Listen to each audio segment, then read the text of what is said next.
नमस्कार दर्शक बंधु मो सागर चलतु नजर पकईबा आज सकाळ केतोटी गुरुत्वपूर्ण खबर उपरे सेतिबाई वीडियोटी को शेष पर्यंत देखा मोर अनुरोध। वीडियोटी भल लगे वीडियोटी को लाइक करे, चैनल को सब्सक्राइब करे, कमेंट माध्यम जनातु आपण माने मो वीडियो केउ जिल्लारू देखुचंते। चलतु आज सकाळ खबर उपरे नजर पकईबा। प्रथम खबर देखंतु आसिला बड़ खबर। सुभद्राक ने बड़ घोषणा कले प्रभाती परिडा। सुभद्राक ने बड़ सूचना देइचंती उपमुख्यमंत्री प्रभाती परिडा। से कहचंती द्वितीय किस्ती 1 लाख महिला वंचित होइचंते। राशन कार्ड आय तालमेल अभाव 1 लाख महिला वंचित होइचंते। किछि जण प्रथम किस्ती पाइचंते, मात्र आय वृद्धि दशाई राशन कार्ड फेरैचंते। प्रभाती परिडा आहुरी मध्ये कहचंती जे के गाड़ी किनिचंती तो के 5 एकर जमी न थाए अधिक धान मंडी रे देइचंते। एनै मार्च 31 पर 1-to-1 सर्वे करा जिवो। राखी पूर्णिमार वंचित जग हिताधिकारी द्वितीय किस्ती मार्च 31 पर्यंत जो मानक 21 वर्ष होइतबो से माने पुणी थरे आवेदन करि परिबे बोली खबर मिलिছে। परवर्ती खबर देखंतु आसिला बड़ खबर। 10 लाख महिला को मिलिला 1 लाख टंका। राज्य रे सफल होइছে लक्षपति दीदी योजना। लक्षपति दीदी योजनार सफलता ने मुख्यमंत्री मोहन चरण माझी सूचना। 10 लाख रु अधिक महिला उद्योगी लक्षपति भाबे स्थान सुनिश्चित करिसंती। ओडिसा रे महिला सशक्तिकरण दिगरे एक जुगांतकारी सफलता। 10 लाख लक्षपति दीदी सरकार को संकल्पर प्रमाण बोली कहिले मुख्यमंत्री मोहन माझी। आगामी दिन ए योजना अंतर्गत महिला को सशक्त करने सह सरकारी सुविधा जोगाई दिया जिवो बोली कहचंदी मुख्यमंत्री मोहन चरण माझी बोली खबर मिलिছে। परवर्ती खबर देखंतु आसिला बड़ खबर। मंत्री देले बड़ सूचना देले मंत्री। नुआ सिलेबस लागू नै गणेश शिक्षा मंत्री को सूचना। 2026-27 शिक्षा वर्ष लागू होबो नुआ सिलेबस। एनपी लागू परे सिलेबस परिवर्तन पई कमिटी होइছে। प्रथम रु अष्टम श्रेणी जाय बदलिबो सिलेबस। भाषा संस्कृति ऐतिह्य को आधार करे आसीबो नुआ सिलेबस। कमिटी तर्जमा करूचे राज्य पई जा ठीक हबो स्थान बोली खबर मिलिছে। परवर्ती खबर देखंतु आसिला बड़ खबर। राज्य रे 5175 डाक्टर पदवी खाली। गृह रे मंत्री मुकेश महालिक सूचना। राज्य रे सरकारी हॉस्पिटल रे नांती डाक्टर। राज्य रे मोट 5175 डाक्टर पदवी खाली पड़ितबा कहले स्वास्थ्य मंत्री। डाक्तरखाना व्यतीत मेडिकल कॉलेज रे भी नांती आवश्यक डाक्टर। राज्य रे डाक्टर पदवी खाली नै आज गृह रे विवृत्ति रखिचंते मुकेश महालिक। लगातार 10 दिन धरी विधानसभा रे गृह कार्य सुकुरुकुर होई पारु नै। प्रत्येक दिन 1 घंटा रु 2 घंटा पर गृह मुलतवी घोषणा करिसंते बाचस्पति। कांग्रेस और विरोधी बीजेडी गृह रे हट्टगोल करबा ने गृह कार्य ठीक भाबे चली पारु नै बोली खबर मिलिছে। परवर्ती खबर देखंतु आसिला बड़ खबर। विद्युत दर बढ़िबो नै। एही बिल पेमेंट कले मिलिबो 4% रिहाती। विद्युत दर नै आज प्रेसमेट करिছে। ओईआरसी साधारण ग्राहक पाई विद्युत दर अपरिवर्तित रहिबो। डिजिटल पेमेंट रे 4% रिहाती मिलिबो। एही प्रेस मीट रे कोआ जायछि जे प्रीपेड बिल पेमेंट कले मिलिबो 4% रिहाती मिलिबो। बिजली दर अपरिवर्तित ग्राहक को सामान्य आश्वस्ति देइछि बोली खबर मिलिছে। परवर्ती खबर देखंतु आसिला बड़ खबर। चिट फंड क्षतिग्रस्त फेरी पाइबे टंका। प्रस्तुत चलीছে निर्देशावली। चिट फंड क्षतिग्रस्त को मिलिबो टंका। सोमवार विधानसभा रे सूचना देइचंते मुख्यमंत्री मोहन चरण माझी। राज्य रे एजावत 96,474 क्षतिग्रस्त को 45 कोटी 96 लाख फेरस्त करा जायछि। नुआ सरकार टंका फेरस्त प्रक्रिया को सरलीकरण करूचंते। चिट फंड टंका फेरस्त ने नुआ निर्देशावली प्रस्तुत चलीছে। अवस्थित जमाकारी को फेरस्त पाए त्वरित पदक्षेप निया जाउछि बोली खबर मिलिছে। परवर्ती खबर देखंतु आसिला बड़ खबर। हठात माड़ी आसिला वर्षा पवन। हठात भुवनेश्वर पाग बदली जाइছে। आकाशर बादल कला सांग को पवनर बेग बढ़ी जाइছে। पाणीपाग विभागर संभावना वर्तमान सत प्रमाणित होइছে। राजधानी रे वर्षा जारी रहिছে। केतक स्थान रे प्रबल वर्षा मध्य होइतबा जणा पड़िছে। एही पाग कटक रे मध्य देखिबाको मिलिছে। आज सकाळ भुवनेश्वर एवं कटक रे टाण खरा अनुभूत होइतिला, किंतु 2 रो पाग रे परिवर्तन होइছে। पाणीपाग विभाग सूचना देइतिला जे आ 2 दिन पर्यंत राज्य रे काल बैशाखी वर्षा संभावना रहिছে। एही प्रभाव विशेष कर ओडिसा रो उपकूलवर्ती ओडिसा रे रहिबो। आसंता 24 घंटा रे हालुकारू मध्यम धरण वर्षा सह पवन बहिबार संभावना रहिছে बोली खबर मिलिছে। परवर्ती खबर देखंतु आसिला बड़ खबर। खूब शीघ्र शिमिलीपाल को मिली पारे जातीय उद्यान मान्यता। खूब शीघ्र राज्य सरकार को पक्षर आसीबो विधिवत विभक्ति। खूब शीघ्र शिमिलीपाल को मिलिबो जातीय उद्यान मान्यता। शिमिलीपाल ब्याग अभ्यंतरण रे सबुठ अधिक रहिचंते। शिमिलीपाल दक्षिण डिविजन रो 845 वर्ग किमी विशिष्ट अंचल को खूब शीघ्र जातीय उद्यान मान्यता मिलिबो। जातीय उद्यान मान्यता मिलिले बाघ संख्या बढ़ेबा को केंद्र ठारू फांटी मिलिबो। शिमिलीपाल रो 2306 वर्ग किमी अंचल भितर 845 वर्ग किमी अंचल को जातीय उद्यान मान्यता देबा को योजना रखा जायछि। पूर्व राज्य सरकार 2007 मसीह अभयारण्यर 1994 वर्ग किमी अंचल को बाघों रहणी क्रिटिकल एरिया भाव घोषणा करते 2023 मसीह राष्ट्रपति द्रौपदी मुर्मू शिमिलीपाल परिदर्शन में आसीथिले बोली खबर मिली। परवर्ती खबर देखंतु आसिला बड़ खबर बार्धक्य भत्ता सबुठ अधिक आवेदन भत्ता अपेक्षा 6,04,688 जन आवेदनकारी आवेदन करिसेंते। विधायक शारदा नायक प्रश्नर उत्तर रखिसेंते। मंत्री नित्यानंद गंड बार्धक्य भत्ता आवेदन करिसेंते 4,64,849 जन भिन्नक्षम भत्ता आवेदन करिसेंते 40,927 जन सेपरि विधवा भत्ता आवेदन करिसेंते 61,059 जन आशायी अन्य पक्षे कुष्ठ रोगी भत्ता आवेदन करिसेंते 269 जन आवेदन करिसेंते बोली खबर मिली। परवर्ती खबर देखंतु आसिला बड़ खबर कालबैशाखी क्षतिग्रस्त 19.65 कोटी मंजूर। मयूरभंज जिले में गत शुक्रवार कालबैशाखी जनित झड़ तोफान और कुआपतर वर्षार व्यापक क्षतिग्रस्त होइছে। प्रभावित अंचल क्षतिग्रस्त को राज्य सरकार पक्षर क्षतिपूरण देवा प्रक्रिया रविवार आरंभ होइছে। प्राथमिक पर्याय क्षयक्षति आकलन अनुसार क्षतिग्रस्त राज्य विपर्यय मुकाबिला पांटिर 19,65,10,698 टंका जिला प्रशासन को प्रदान करा जाइছে। सोमवार पूर्वाह्न क्षतिग्रस्त को सरकारी सहायता जगै दिया जाबो बोले राजस्व मंत्री सुरेश पूजारी कार्यालय पक्षर कहा जाइছে बोली खबर मिली। परवर्ती खबर देखंतु आसिला बड़ खबर ओडिशा रो ढेंकानाल आम खाइबे विदेशी 15 वर्ष पाए एमओयू विदेशी खाइबे ओडिशा आंब विदेश को आंब जगाइबो ओडिशा एने एमओयू स्वाक्षरित होइছে। पूर्व राज्यर अनेक स्थान आंब विदेश को रप्तानी होइছে। गत वर्ष रायगड़ा आंब विदेश को पठा जाइथिला। राज्य सरकार को एक एनजीओ सह जुक्ति स्वाक्षरित होइছে। 15 वर्ष पाए एमओयू स्वाक्षरित होइছে। स्वाक्षरित अनुसार ओडिशा रो ढेंकानाल आंब विदेश को रप्तानी करिबो बोली खबर मिली। परवर्ती खबर देखंतु आसिला बड़ खबर 764 पंचायत रे नाई इंटरनेट व्यवस्था मंत्री कहले। द्वितीय पर्याय बजेट अधिवेशन सोमवार गृहर एक प्रश्नर उत्तर में सूचना और प्रजुक्ति विद्या मंत्री मुकेश बहाली राज्यवासी को एक बड़ सूचना देइचंते। राज्य में 764 पंचायत रे इंटरनेट सेवा नथिबा से कहचंते। 167 ब्लॉक रो 764 पंचायत रे मोबाइल टावर नाही। सर्वाधिक कंधमाल जिले में 106 पंचायत रे टावर नथिबा से कहचंते। जून 2025 सुधा बड़का 2192 टावर कार्यक्षम हबो बोले मंत्री प्रकाश करिसंते बोली खबर मिली। परवर्ती खबर देखंतु आसिला बड़ खबर विपद रे साधारण लोकंक जीवन। राज्य में 84 नकली मेडिसिन चिन्हट।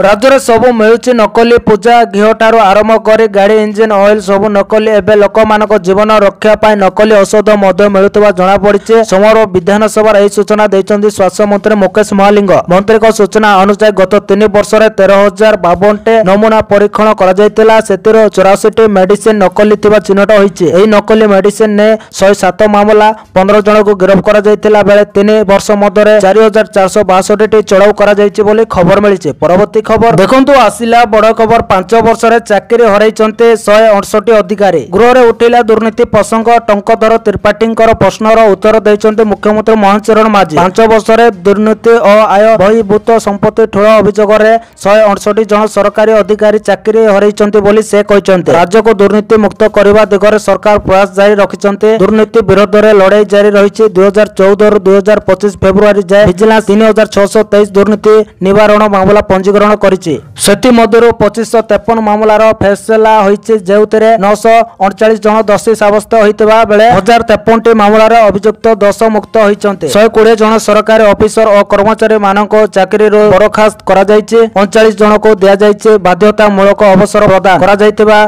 कहिछन्ते मुख्यमंत्री मोहन चरण माझी। एबे जाय मोट 68 कोटी 47,84,981 टंका जब्त होइछि बोली खबर मिली। परवर्ती खबर देखंतु आसिला बड़ खबर सरकारी कर्मचारी स्वास्थ्य बीमा लागू दाबी। राज्य सरकार ओडिशा आयुष्मान भारत गोपबंधु जन आरोग्य योजना को लागू करने को जाउछन्ते। राज्यर 3 कोटी 40 लाख देशर 29,000 घर और सरकारी हॉस्पिटल चिकित्सा सुविधा पाई पारिबे। मात्र राज्यर विभिन्न विभाग कार्य करतबा हजार हजार सरकारी कर्मचारी एही योजना रो बाद पडुछन्ते। एने मिलित कर्मचारी महासंघ असंतोष प्रकाश करबा सह आंदोलन निष्पत्ति नैछि। रविवार महासंघ पक्षरु आयोजित खबरदाता सम्मेलन में ए संपर्क सूचना दिया जेबा सह राज्य सरकार मासे भितरे कैशलेस हेल्थ कार्ड कर्मचारी क्षेत्र लागू न कले पंचायत ठारू लोकसभा भवन पर्यंत आंदोलन करा जेबो बोली सूचना दिया जायते। एथिसो डिजिटल आंदोलन सह कला बैग परिधान करी कर्मचारी माने कर्म क्षेत्र राज्य सरकार को असंतोष जाहिर करबे बोली कहा जाउछि बोली खबर मिली। परवर्ती खबर देखंतु आसिला बड़ खबर बेआईन बाली खणी उपरे नियंत्रण पाई नुआ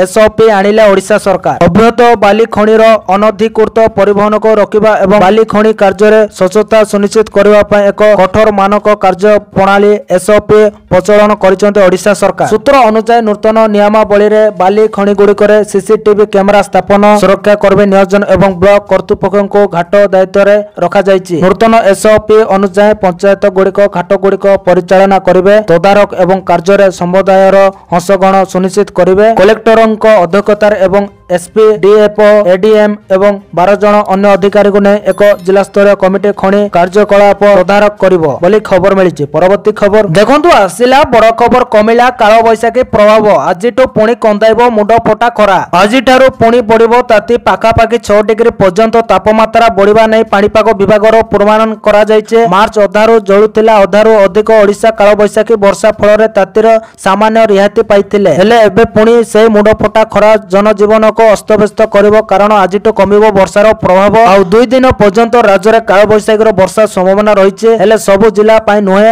विशेष कर उपकूल ओडिशा रे एहार प्रभाव रहिबो। आसंता 24 घंटा रे तालुकार मध्यम धरण वर्षा सह पवन होइबार संभावना रहिछे हेले आसंता काली ठारू पागरे संपूर्ण परिवर्तन देखिबाकू मिलिबो बोली खबर मिलिछे। परवर्ती खबर देखंतु आसिला बड़ खबर एबे आ बीएसकेवाई नुहे चालू हबो आयुष्मान भारत कार्ड मिलिला कैबिनेट मंजूरी मन देकी सुनंतु संपूर्ण रूपे बंद होई गला बीएसकेवाई कार्ड एणिके आयुष्मान भारत गोपबंधु जन आरोग्य योजना सुविधा पाइबे ओडिशावासी। एही योजना मिलित भावे लागू होइछे आ याको कैबिनेट मंजूरी मध्ये मिलिला एने गृह रे सूचना देले मुख्यमंत्री मोहन चरण माझी। राज्य कैबिनेट रे 7 विभागर 10 प्रस्ताव को मंजूरी मिलिछे। आयुष्मान भारत गोपबंधु जन आरोग्य योजना मिलित भावे लागू होइछे। पूर्वरु राज्य रे एही योजना कार्यकारी हेबो बोले योजना सरितिला केवल कैबिनेट मंजूरी को अपेक्षा थिला आ एबे कैबिनेट मंजूरी भी मिलि गला एणिके एही योजना द्वारा कैंसर चिकित्सा सुविधा पाइबे हिताधिकारी राज्य रे 3 कोटी 44 लाख लोक हेबे उपकृत। परिवार पिछा वार्षिक 5 लाख और महिला को अतिरिक्त 5 लाख चिकित्सा सुविधा मिलिबो। यह छड़ा 70 वर्षर ऊर्ध्व व्यक्ति आयुष्मान बया बंधन लागू है।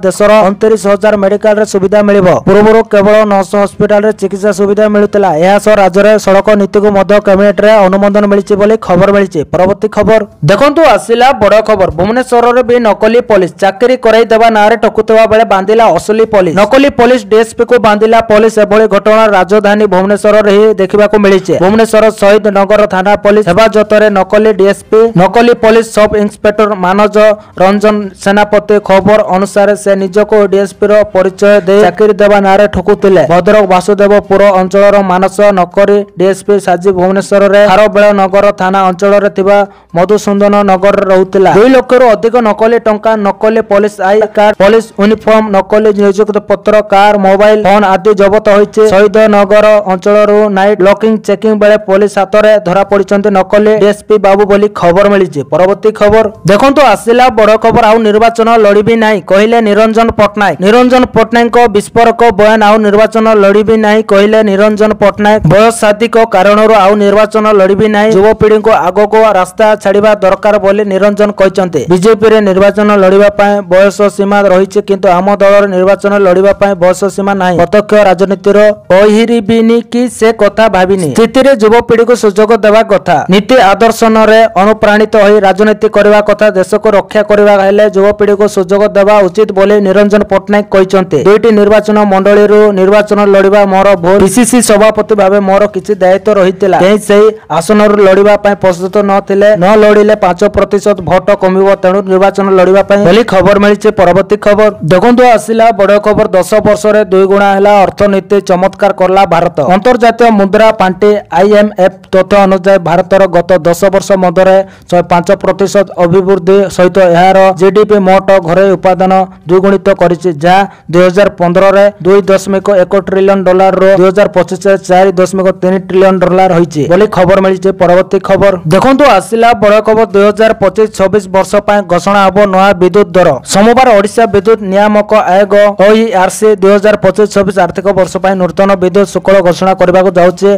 अपराह्न आशा करा जाउतबा एही निष्पत्ति फेब्रुआरी 17 तारिख रे आरंभ होइतबा एक साधारण शुणानी पर आसीबो जेउठारे विद्युत बंटन कंपनी एवं ग्राहक अधिकार गोष्ठी समेत विभिन्न अंशीदार माने सेमानकर जुक्ति उपस्थापन करथिले। ओईआरसी उप निर्देशक संजय राउत निश्चित करिछन जे संशोधित विद्युत शुल्क गठन को चूड़ांत करबा पूर्व कमिशनर समस्त सूचना को पुंखानुपुंख भाव समीक्षा करिछंती तथापि से कोनोसी आशा करा शुल्क वृद्धि संपर्क कोनोसी विवरणी प्रकाश करि नांती। सामव्य ବୃଦ୍ଧି ସମ୍ପର୍କରେ ବ୍ୟାପକ କଳ୍ପନା ଜଳ୍ପନା ମଧ୍ୟରେ ରାଜ୍ୟବ୍ୟାପୀ ପ୍ରତିବାଦ ଆରମ୍ଭ ହୋଇଛି। ଶୁକ୍ରବାର ଟାଟା ପାୱାର ସେଣ୍ଟ୍ରାଲ ଓଡ଼ିଶା ବଣ୍ଟନ ଲିମିଟେଡ TPCODL ଦ୍ୱାରା କାର୍ଯ୍ୟକାରୀ ନୀତିକୁ ବିରୋଧ କରି ଓଡ଼ିଶା ବିଦ୍ୟୁତ ଉପଭୋକ୍ତା ମହାସଂଘ ଭୁବନେଶ୍ୱରର ଲେୟର PMG ରେ ଏକ ପ୍ରଦର୍ଶନ କରିଥିଲା। ପ୍ରଦର୍ଶନ ସମୟରେ ବିଦ୍ୟୁତ ଶୁଳ୍କ ବୃଦ୍ଧି ନେଇ ଚିନ୍ତା ପ୍ରକାଶ କରି ପ୍ରତିବାଦକାରୀମାନେ ବିଧାନସଭା ଘେରାଉ କରିବାକୁ ମଧ୍ୟ ଚେଷ୍ଟା କରିଥିଲେ ବୋଲି ଖବର ମିଳିଛି। ପରବର୍ତ୍ତୀ ଖବର ଦେଖନ୍ତୁ ଆସିଲା ବଡ଼ ଖବର। ଏମ୍ପିଙ୍କ ଦରମା ବୃଦ୍ଧି କଲେ କେନ୍ଦ୍ର ସରକାର ଏଣିକି ମାସକୁ ମିଳିବ ଏତିକି ଦରମା। କେନ୍ଦ୍ର ସରକାର ସୋମବାର ଏମ୍ପିଙ୍କ ଦରମା ବୃଦ୍ଧି ଘୋଷଣା କରିଛନ୍ତି। 1 ଏପ୍ରିଲ 2025 ରୁ ଏମ୍ପି ମାନେ 1 ଲକ୍ଷ ଟଙ୍କା ବଦଳରେ 1,24,000 ଟଙ୍କା ଦରମା ପାଇବେ। ସରକାରଙ୍କ ଦ୍ୱାରା ଏମ୍ପିଙ୍କ ପେନସନ ଏବଂ ଭତ୍ତା ମଧ୍ୟ ବୃଦ୍ଧି କରାଯାଇଛି। ଏହି ପରିବର୍ତ୍ତନ ଗୁଡ଼ିକ ସଂସଦ ସଦସ୍ୟଙ୍କ ଦରମା ଭତ୍ତା ଏବଂ ପେନସନ ଆଇନ 1954 ଦ୍ୱାରା ପଦକ୍ଷମତା ବ୍ୟବହାର କରି କରାଯାଇଛି ଏବଂ ଆୟକର ଆଇନ 1961 ରେ ଉଲ୍ଲେଖିତ ମୂଲ୍ୟ ମୁଦ୍ରାସ୍ଫୀତି ସୂଚନାଙ୍କ ଉପରେ ଆଧାରିତ। ଏହି ନିଷ୍ପତ୍ତି ପୂର୍ବରୁ ଏମ୍ପିଙ୍କ ପେନସନ 25,000 ଟଙ୍କା ଥିଲା, ଏବେ ଏହାକୁ 31,000 ଟଙ୍କାକୁ ବୃଦ୍ଧି କରାଯାଇଛି। ସେହିପରି 2 ଥର କିମ୍ବା 3 ଥର ଏମ୍ପି ହୋଇଥିବା ଏମ୍ପିଙ୍କ ଅତିରିକ୍ତ ପେନସନ 2,000 ଟଙ୍କାରୁ 2500 ଟଙ୍କାକୁ ବୃଦ୍ଧି କରାଯାଇଛି ବୋଲି ଖବର ମିଳିଛି। ପରବର୍ତ୍ତୀ ଖବର ଦେଖନ୍ତୁ ଆସିଲା ବଡ଼ ଖବର। ବିଧାନସଭାରେ ଝାଞ୍ଚ ବାଜିଲା। ଆଜି ବି ଆରମ୍ଭରୁ ଅଚଳ ବିଧାନସଭା ପୁଣି ପ୍ରଶ୍ନକାଳ ଆରମ୍ଭରୁ ହାଙ୍ଗାମା ଦେଖିବାକୁ ମିଳିଛି। ଉଭୟ ବିରୋଧୀ କଂଗ୍ରେସ ଓ ବିଜେଡି ପ୍ରତିବାଦ କରିଛନ୍ତି। ବାଚସ୍ପତିଙ୍କ ପୋଡିୟମ ନିକଟରେ ପ୍ଲାକାର୍ଡ ଧରି ନାରାବାଜି କରିଥିଲେ। ଘଣ୍ଟ ଓ ଯାଞ୍ଚ ବଜାଇ କଂଗ୍ରେସର ପ୍ରତିବାଦ କରିଛି। ମେଡିକାଲ ଶିକ୍ଷାରେ ବିଜେଡି ସଂରକ୍ଷଣ ଦାବି କରିଛି। 27% ସଂରକ୍ଷଣ SC ST ଓ OBC ପାଇଁ ସଂରକ୍ଷଣ ଦାବିରେ ପ୍ରତିବାଦ କରିଥିଲା ବିଜେଡି। ଏପଟେ ନାରୀ ସୁରକ୍ଷା ନେଇ କଂଗ୍ରେସ ସଦସ୍ୟମାନେ ପ୍ରତିବାଦ କରିଥିଲେ। ପ୍ରବଳ ହଟ୍ଟଗୋଳ ଯୋଗୁଁ ଗୃହକୁ 12:09 ଯାଏଁ ମୁଲତବୀ ଘୋଷଣା କରିଛନ୍ତି ବାଚସ୍ପତି ସୁରମା ପାଢ଼ୀ ବୋଲି ଖବର ମିଳିଛି। ପରବର୍ତ୍ତୀ ଖବର ଦେଖନ୍ତୁ ଆସିଲା ବଡ଼ ଖବର। ଜଗା ଦର୍ଶନ କଲେ ଅନୁଭବ ଜାଗୃତି। ବିବାହ ପରେ ଜଗା ଦର୍ଶନ କଲେ ବହୁ ଚର୍ଚ୍ଚିତ ଯୋଡ଼ି ଅନୁଭବ ଜାଗୃତି। ନୂଆ ଜୀବନ ଆରମ୍ଭ କରିବା ପୂର୍ବରୁ ମହାପ୍ରଭୁଙ୍କ ଆଶୀର୍ବାଦ ନେଲେ ନବ ଦମ୍ପତି। ପୁରୀ ଶ୍ରୀମନ୍ଦିର ଯାଇ ମହାପ୍ରଭୁଙ୍କ ଆଶୀଷ କାମନା କରିଛନ୍ତି ଅଭିନେତା ତଥା ରାଜନେତା ଅନୁଭବ ମହାନ୍ତି ଓ ପତ୍ନୀ ଜାଗୃତି ଶୁକ୍ଲା ବୋଲି ଖବର ମିଳିଛି। ପରବର୍ତ୍ତୀ ଖବର ଦେଖନ୍ତୁ ଆସିଲା ବଡ଼ ଖବର। ଅଷ୍ଟମ ବେତନ ଆୟୋଗର ବଡ଼ ଅପଡେଟ୍, ଏମାନେ ହେବେନି ସାମିଲ। କେନ୍ଦ୍ର ସରକାରଙ୍କ ଦ୍ୱାରା ଅଷ୍ଟମ ବେତନ କମିଶନ ଗଠନକୁ ଅନୁମୋଦନ ମିଳିବା ପରଠାରୁ ସରକାରୀ କର୍ମଚାରୀଙ୍କ ମଧ୍ୟରେ ଖୁସିର ଲହରୀ ଖେଳି ଯାଇଛି। ଲକ୍ଷ ଲକ୍ଷ ସରକାରୀ କର୍ମଚାରୀ ଆଶାବାଦୀ ଯେ ଅଷ୍ଟମ ବେତନ କମିଶନ ଲାଗୁ ହେବା ପରେ ସେମାନଙ୍କ ଦରମା ଯଥେଷ୍ଟ ବୃଦ୍ଧି ପାଇବ। ତଥାପି କିଛି ବିଭାଗ ଅଛି ଯାହା ଅଷ୍ଟମ ବେତନ କମିଶନ ଅଧୀନରେ ଆସିବ ନାହିଁ, ଅର୍ଥାତ୍ ଅଷ୍ଟମ ବେତନ କମିଶନ ଲାଗୁ ହେବା ପରେ ମଧ୍ୟ ସେମାନଙ୍କର ଦରମା ବୃଦ୍ଧି ପାଇବ ନାହିଁ। ଏମାନଙ୍କ ପାଇଁ ଲାଗୁ ହେବ ନାହିଁ। ବର୍ତ୍ତମାନ ଦେଶରେ ସପ୍ତମ ବେତନ କମିଶନ କାର୍ଯ୍ୟକାରୀ ହେଉଛି। ଏହି ବେତନ କମିଶନ 2014 ମସିହାରେ ଗଠିତ ହୋଇଥିଲା ଏବଂ 2016 ମସିହାରେ କାର୍ଯ୍ୟକାରୀ ହୋଇଥିଲା। ଅଷ୍ଟମ ବେତନ କମିଶନରେ ଫିଟମେଣ୍ଟ ଫ୍ୟାକ୍ଟର ଏବଂ ଭତ୍ତା ଉପରେ ଆଧାରିତ ଦରମା ବୃଦ୍ଧି କରାଯିବ। ରିପୋର୍ଟ ଅନୁଯାୟୀ ଅଷ୍ଟମ ବେତନ କମିଶନରେ ଫିଟମେଣ୍ଟ ଫ୍ୟାକ୍ଟର 1.92 ରୁ 2.86 ମଧ୍ୟରେ ହୋଇପାରେ, ଅର୍ଥାତ୍ ସରକାରୀ କର୍ମଚାରୀଙ୍କ ମୂଳ ଦରମା 18,000 ରୁ ସିଧାସଳଖ 51,000 ଟଙ୍କାକୁ ବୃଦ୍ଧି ପାଇବ। ତଥାପି ଅଷ୍ଟମ ବେତନ କମିଶନରେ ଫିଟମେଣ୍ଟ ଫ୍ୟାକ୍ଟର କ'ଣ ହେବ ତାହା ଏପର୍ଯ୍ୟନ୍ତ ସ୍ଥିର ହୋଇନାହିଁ ବୋଲି ଖବର ମିଳିଛି। ପରବର୍ତ୍ତୀ ଖବର ଦେଖନ୍ତୁ ଆସିଲା ବଡ଼ ଖବର। ଭାରତରେ କର୍ମଚାରୀ ଛଟେଇ କଲା ବୋଇଂ କମ୍ପାନୀ। ଆମେରିକୀୟ ବିମାନ ଉତ୍ପାଦନକାରୀ company Boeing Bengaluru engineering technology କେନ୍ଦ୍ରରୁ 180 କର୍ମଚାରୀଙ୍କୁ ଛଟେଇ କରିଛି। କମ୍ପାନୀ ସାରା ବିଶ୍ୱରେ ଏହାର କାର୍ଯ୍ୟାଳୟରେ କର୍ମଚାରୀଙ୍କ ସଂଖ୍ୟା ହ୍ରାସ କରୁଛି। ଭାରତରେ ବୋଇଂର ପ୍ରାୟ 7,000 କର୍ମଚାରୀ ଅଛନ୍ତି। କୁହାଯାଉଛି ଯେ ବର୍ତ୍ତମାନ ବୋଇଂ ବିଶ୍ୱ ସ୍ତରରେ ଅନେକ ଆହ୍ୱାନର ସମ୍ମୁଖୀନ ହେଉଛି। ଗତ ବର୍ଷ କମ୍ପାନୀ ଏହାର କର୍ମକ୍ଷେତ୍ରରେ 10% ହ୍ରାସ ବିଷୟରେ କହିଥିଲା। ତେବେ ସମ୍ପତ୍ତି ଛଟେଇ ସମ୍ପର୍କରେ କମ୍ପାନୀ କୌଣସି ପ୍ରତିକ୍ରିୟା ଦେଇନାହିଁ। କମ୍ପାନୀର ରଣନୀତିକ ସମନ୍ୱୟର ଏକ ଅଂଶ ଭାବରେ କେତେକ ପଦବୀ ପ୍ରଭାବିତ ହୋଇଛି ବୋଲି ସୂତ୍ରରୁ ପ୍ରକାଶ, କିନ୍ତୁ ଏହା ନିଶ୍ଚିତ ହୋଇଛି ଯେ ଏହା ଗ୍ରାହକ କିମ୍ବା ସରକାରୀ କାର୍ଯ୍ୟରେ କୌଣସି ପ୍ରଭାବ ପକାଇବ ନାହିଁ ବୋଲି ଖବର ମିଳିଛି। तो दर्शक बंधु ए आज सकाळ केतोटी गुरुत्वपूर्ण खबर। जदि वीडियो भल लगी लाइक करने सहित आम चैनल को सब्सक्राइब करंतु आ वीडियो को शेयर करंतु। वीडियो संपूर्ण देखि बहुत बहुत धन्यवाद।